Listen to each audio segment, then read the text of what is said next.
ബാരാമുള്ളയിൽ ഒരു cricket academy പണിയണം. അതാണ് ഇനി എൻ്റെ സ്വപ്നം. IPL മിനി താരലേലം അവസാനിച്ചപ്പോൾ ആകിബ് നബിയുടെ ആദ്യ പ്രതികരണം ഇതായിരുന്നു. പ്രശാന്ത് വീറും കാർത്തിക് ശർമ്മയും ഒക്കെയാണ് മിനി ഓപ്ഷന് ശേഷം ക്രിക്കറ്റ് സർക്കിളുകളിലെ ചർച്ചകളിൽ നിറയെ. IPL ഹിസ്റ്ററിയിൽ തന്നെ ഏറ്റവും കൂടുതൽ പണം വാരുന്ന അൺക്യാപ്ഡ് താരങ്ങളായി പ്രശാന്തും കാർത്തിക്കും മാറുമ്പോൾ ആ ലിസ്റ്റിൽ തൊട്ടു താഴെ ജമ്മു കാശ്മീരുകാരൻ ആകിബ് നബിയുടെ പേര് കൂടി ഉണ്ടായിരുന്നു. ഇതുവരെ ഒരൊറ്റ IPL ഫ്രാഞ്ചൈസിക്ക് വേണ്ടി പോലും കളിച്ചിട്ടില്ലാത്ത 29കാരൻ ആകിബിനെ 8,40,00,000 രൂപക്കാണ് ഡൽഹി ക്യാപിറ്റൽസ് ഇക്കുറി സ്വന്തമാക്കിയത്. കഴിഞ്ഞ സീസൺ വരെ അൺസോൾഡ് ലിസ്റ്റിലെ സ്ഥിര സാന്നിധ്യമായിരുന്ന ആകിബിന് വേണ്ടി ഡൽഹി ഇത്രയും പണം വാരിയെറിയാൻ കാരണം എന്താണ്?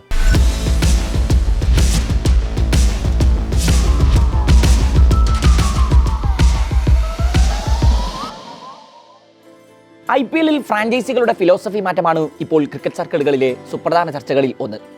മോഡേൺ T20 മാറിയെന്നും പഴയ ഫിലോസഫികളിൽ കടിച്ചു തൂങ്ങി ഇനിയും നിലനിൽക്കാനാകില്ലെന്നുമാണ് ചെന്നൈ കോച്ച് സ്റ്റീഫൻ ഫ്ലെമിംഗ് അടുത്തിടെ പ്രതികരിച്ചത്. ഡാഡീസ് ആർമി എന്ന് പരിഹസിക്കപ്പെട്ടിരുന്ന CSK കിരീടങ്ങളിലൂടെയാണ് ഇക്കണ്ട കാലം അത്രയും വിമർശകരുടെ വായടപ്പിച്ചിരുന്നത്.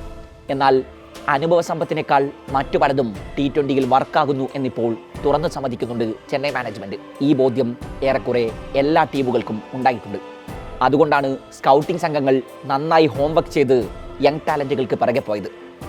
ഇതുവരെ ഇന്റർനാഷണൽ ക്രിക്കറ്റിലോ IPL മൈതാനങ്ങളിലോ അരങ്ങേറിയിട്ടില്ലാത്ത ആകിബ് നബി അടുത്ത സീസണിൽ മിച്ചൽ സ്റ്റാർക്കിനൊപ്പം ഡൽഹിയുടെ ബോളിംഗ് അറ്റാക്കുകൾക്ക് നേതൃത്വം കൊടുക്കാനെത്തുമ്പോൾ അത് ചരിത്രമാകും. മിനി ഓപ്ഷന് ശേഷം പടക്കം പൊട്ടിച്ചും മധുരപലഹാരങ്ങൾ വിതരണം ചെയ്തുമൊക്കെയാണ് ആകിബിന്റെ സുഹൃത്തുക്കളും നാട്ടുകാരും താരത്തിന്റെ IPL എൻട്രിയെ ആഘോഷമാക്കിയത്.